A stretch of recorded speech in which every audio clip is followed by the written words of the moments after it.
శ్రీ గురుభ్యో నమ. శ్రీ గురు చరిత్ర అధ్యాయం 49. శ్రీ గణేశాయ నమ. శ్రీ సరస్వతి నమ. శ్రీ గురుభ్యో నమ. నామధారకుడు ఈ లీలలను విని పులికించిపోయి సిద్ధయోగి పాదాలని పట్టుకొని మహాత్మా శ్రీ గురిని లీలలు వింటుంటే ఆయన సాక్షాత్తు త్రిమూర్తుల అవతారమని రూఢి అవుతుంది. కానీ ఈ భూమి మీద ఎన్నెన్నో పుణ్యక్షేత్రాలు ఉండగా ఈయన ఈ సంగమ క్షేత్రాన్ని తమ నివాసంగా ఎందుకు ఎన్నుకున్నారో తెలియడం లేదు. ఈ క్షేత్రం యొక్క విశేషమేమో వివరించండి అని కోరాడు. అప్పుడు ఆ యోగి ఇలా చెప్పసాగారు. నాయన, ఒక అశ్వని మాసంలో కృష్ణ చతుర్దశి నాడు ఈ గంధర్వపురవాసులందరూ దీపావళి పండుగకు ఎంతో ఉత్సాహంగా సంసిద్ధులవుతున్నారు. ఆనాడు ఈ శ్రీ గురుడు తమ శిష్యులందరినీ పిలిచి మనం ఈనాడు త్రిస్థలి యాత్ర చేసి వద్దాము అన్నారు. అప్పుడు భక్తులు, స్వామి, అలా అయితే మేము ఈ యాత్రకు కావలసిన పదార్థాలన్నీ మూట కట్టుకొని దారి ఖర్చులు కూడా సిద్ధం చేసుకుని వస్తాము అన్నారు. ఆ మాటల్ని విని స్వామి, అవన్నీ ఎందుకు? త్రిస్థలి మనకి దగ్గరలోనే ఉంది, ఎట్టి సన్నాహాలు అవసరం లేదు. కనుక మీరందరూ మీ కుటుంబాలతో సహా మాతో కూడా రండి అని ఆదేశించారు. వెంటనే వాళ్ళందరూ ఆయనతో కూడా సంగమ తీరానికి చేరి నదిలో స్నానాలను చేశారు. అప్పుడు స్వామి, నాయన్లారా, ఈ సంగమ ప్రాంతమంతా ప్రయాగతో సమానమైన మహత్యం కల్ది సుమా. ఇచ్చటి షట్కూల తీర్థాన్ని మించినది వేరొకటి లేదు. ఇది ప్రయాగను కూడా మించింది. ఈ భీమా అమరజ సంగము గంగా యమున సంగం కంటే కూడా ఎక్కువ పవిత్రమైంది. ఇక్కడ స్నానం చేయడం వలన కలిగే పుణ్యము ఇంతింత అని చెప్పనలవి కాదు. ఇచ్చటి ఉత్తర వాహినిలో చేసిన స్నానము ఇంకా పుణ్యపదము. ఇక్కడ పవిత్రమైన తీర్థాలు 8 ఉన్నాయి. వాటిలో ఒక్కొక్క దాన్ని కూర్చి ఎంతని చెప్పగలము అన్నారు. అప్పుడు ఒక భక్తుడు, స్వామి, ఇచ్చట నదికి అమరజ అని పేరు ఎలా వచ్చింది? అది ఎలా ఏర్పడిందో సెలవియ్యండి అన్నాడు. అప్పుడు శ్రీగురుడు ఇలా చెప్పసాగారు. పూర్వం ఒకప్పుడు దేవతలకు రాక్షసులకు భయంకరమైన యుద్ధం జరిగింది. అందులో జాలేంద్రుడు అనే రాక్షసుడు ఎందరో దేవతలను చంపేస్తున్నాడు. అప్పుడు దేవతలకు రాజైన ఇంద్రుడు మృత్యుంజయుడైన శంకరుణ్ణి దర్శించి, మహాదేవ, ఈ యుద్ధంలో దేవతలకే ఓటమి తప్పనట్లుంది. అదేమి చిత్రము కానీ రాక్షసుల దేహాల నుండి కారిన రక్తపు చుక్కల నుండి వేలాదిగా రాక్షసులు పుట్టి ముల్లోకాలలోని దేవతలను సంహరిస్తున్నారు అని మొరపెట్టుకున్నారు. వెంటనే రుద్రుడు పట్టరాని కోపంతో రాక్షసులతో యుద్ధానికి సంసిద్ధుడయ్యాడు. కానీ ఇంద్రుడు ప్రార్థించిన మీదట ఆ యుద్ధంలో చనిపోయిన దేవతలను బ్రతికించడానికి అమృత భాండాన్ని ప్రసాదించారు. వెంటనే ఇంద్రుడు అది తీసుకునెళ్ళి చనిపోయిన దేవతల మీద చల్లగానే వాళ్ళందరూ జీవించారు. చివరికి ఆ పాత్రలో మిగిలిన అమృతం కొద్దిగా భూమి మీద పడింది. అదే ఈ నది రూపంలో ప్రవహిస్తోంది. అందుకే దీనికి అమరజ అని పేరు వచ్చింది. అందువల్లనే సంజీవని వంటి ఈ నీరు సర్వపాపాలను నశింపచేయగలదు. ఇందులో భక్తి విశ్వాసాలతో స్నానం చేసిన వారికి అపమృత్యు భయం ఉండదు. ఇది అన్ని బాధలను, వ్యాధులను, బ్రహ్మవిహత్యాది పాపాలను తొలగించడంలో త్రివేణి సంగమంతో సమానమైంది. ఈ సంగమంలో వైశాఖ, కార్తీక, మాఘమాసాల్లో యథావిధిగా ఉషఃకాలంలో స్నానం చేస్తే ఈ లోకంలో సుఖము, అటుపై మోక్షము కలుగుతాయి. అందుకు అవకాశం లేనప్పుడు గ్రహణ సమయంలోనూ, సంక్రమణ పర్వదినాల్లోనూ, ఏకాదశి మొదలైన తిథుల్లోనూ ఈ నదిలో స్నానం చేస్తే అనంతమైన ఫలితం వస్తుంది. నిత్యము ఇందులో స్నానం చేసిన పూర్ణాయుష్మంతులు అవుతారు. ఈ అశ్వత్థ వృక్షము దగ్గరున్న మనోరథ తీర్థంలో స్నానం చేస్తే నిశ్చయంగా మనోరథలన్నీ నెరవేరుతాయి. భక్తితో అశ్వత్థాన్ని సేవించిన వారికి కలి ప్రభావం అంటక మా దర్శనం లభిస్తుంది. కారణం మేము అందులో ఎల్లప్పుడూ ఉంటాము. అట్టి ఈ కల్పవృక్షాన్ని సంగమేశ్వరుడైన సదాశివుణ్ణి పూజించి త్రయంబక మంత్రాన్ని పఠించాలి.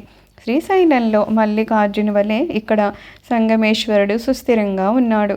ముందు నందీశ్వరునికి నమస్కరించి తర్వాత శివునికి ప్రదక్షిణం చేసి సాష్టాంగ నమస్కారం చేయాలి. ఇలా 3 ప్రదక్షిణలు అయ్యాక ఎడమ చేత్తో నందీశ్వరిని వృషణాలు స్పృశించి కొమ్ములపై బొటన చూపుడు వేళ్ళను ఆనించి వాటి మధ్య నుండి శివలింగాన్ని దర్శించాలి. భక్తితో ఇలా చేస్తే అభీష్టాలన్నీ నెరవేరుతాయి. ఇక ఈ ఎదుటనే ఉన్న మహాతీర్థము సాక్షాత్తు వారణాసియే. అది నాగేశ్వరం అనే గ్రామం నుండి ఇటుగా ప్రవహించింది.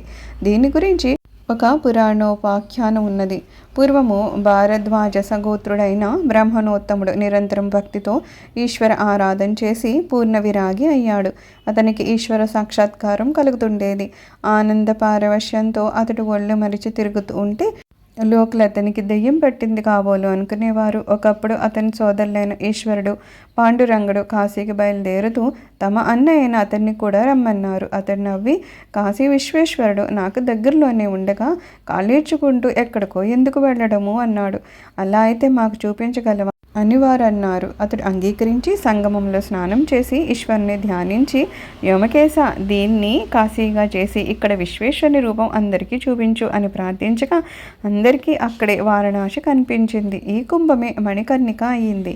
ఈ నది ఉత్తరవాహిని అయ్యే చోట ఆ కాశీ ప్రకటమయ్యింది. కాశీలో ఉన్న దైవ రూపాలన్నీ ఇక్కడే కనిపించాయి.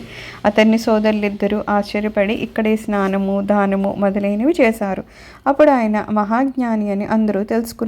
అప్పటి నుండి అతని దగ్గరికి వచ్చిన వారందరికీ విశ్వేశ్వరుని దర్శనం ప్రసాదిస్తూ ఉండేవాడు. కనుక ఇది సాక్షాత్తు కాశీయే. స్వామి అటు తర్వాత భక్తులకు పాప వినాశ తీర్థము గురించి, ఇందులో స్నానం చేస్తే సర్వపాపాలు భస్మం అవుతాయి అని చెప్తూ దాన్ని చూపించి, పూర్వాశ్రమంలో వారి సోదరి అయిన రత్నాదేవి అకస్మాత్తుగా అక్కడికి వచ్చి ఆయనకు సాష్టాంగ నమస్కారం చేసింది. శ్రీగురుడు, అమ్మాయి, నువ్వు చేసిన పాపాల గురించి ఆలోచించావా అన్నారు. ఆమె నమస్కరించి, స్వామి, నేను మూఢురాలిని, సర్వజ్ఞులైన మీరే వాటిని నాకు తెలపాలి అన్నది. అప్పుడు స్వామి, పూర్వము ఒక పిల్లను పెట్టింది. నీవు చూడకుండా ఆ కుండ నిండా నీళ్లు పోసేసావు. అవి చచ్చిపోయాయి. అందువల్ల నీకు పంచమార్జాల హత్య మహోదోషము చుట్టుకుంది. ఇంకా చెప్తాను విను అంటుండగా అంతలోనే ఆమె శరీరం అంతా కుష్ఠవ్యాధితో నిండిపోయింది. ఆమె భయపడి ఆయన పాదాల మీద పడి, ఓ దయానిధి, ప్రజలు పాపాలు పోగొట్టుకోవడానికని కాశీకి వెళ్ళినట్లు నేను మీ పాదాలను ఆశ్రయించడానికి వచ్చాను, రక్షించు అని ప్రార్థించింది. అప్పుడు శ్రీ నృసింహ సరస్వతి, నీవు ఎన్నో పాపాలు చేశావు. వాటిని మరి జన్మల్లో అనుభవించి పోగొట్టుకుంటావో లేక ఇప్పుడే పోగొట్టుకుంటావో చెప్పు అన్నారు. ఆమె, ఇంకా మరొక జన్మ ఎందుకు, నా పాపాలు ఇప్పుడే తొలగించి మళ్ళా జన్మ లేకుండా చేయండి అని ప్రార్థించింది. స్వామి, అలా అయితే నీవు నిత్యము ఈ పాపనాశ తీర్థంలో స్నానం చేస్తూ ఉండు. ఒక్కొక్క స్నానానికి 7 జన్మల పాపం నశించిపోతుంది. ఈ కుష్ఠు రోగం ఒక లెక్క అని చెప్పారు. అలా చేయగానే ఆమె వ్యాధి మాయమైంది. అది నేను స్వయంగా చూశాను. ఆ క్షేత్ర మహత్యాన్ని చూసి ఆమె అక్కడే ఉండిపోయింది. అప్పుడు స్వామి మా అందరికీ ఇచ్చటి కోటి తీర్థాన్ని చూపించి, ఇందులో సర్వతీర్థాలు ఉన్నాయి. ఇక్కడ చేసిన స్నానానికి 1,000,000 గోవులు దానం ఇచ్చిన ఫలితం ఉంటుంది. ఇక్కడ చేసిన దానానికి కూడా 1,000,000 రెట్లు ఫలితం ఉంటుంది. దీనికి అవతల ఉన్న రుద్రపాద తీర్థంలో గయలోలాగే కర్మ చేసి రుద్రపాద స్వామిని పూజించాలని చెప్పారు. తర్వాత కేశవ స్వామి దగ్గరనున్న చక్రతీర్థాన్ని చూసి అక్కడ స్నానం చేస్తే జ్ఞానం కలుగుతుందని శ్రీ గురుడు చెప్పారు. కల్లేశ్వరుని దగ్గరనున్న మన్మథ తీర్థంలో స్నానం చేసి ఈశ్వరుని పూజిస్తే అష్టైశ్వర్యాలు సిద్ధిస్తాయి. శ్రావణ మాసంలో అఖండాభిషేకము, కార్తీక మాసంలో దీపోత్సవము చేస్తే అష్టసిద్ధులు, మోక్షము కూడా లభిస్తాయి. స్వామి చెప్పింది విని అందరూ సంతోషించి ఈ అష్టతీర్థాల్లో స్నానం చేశారు. నాడు శ్రీగురుడు మఠం చేరగానే ఆ భక్తులు సమారాధన చేశారు.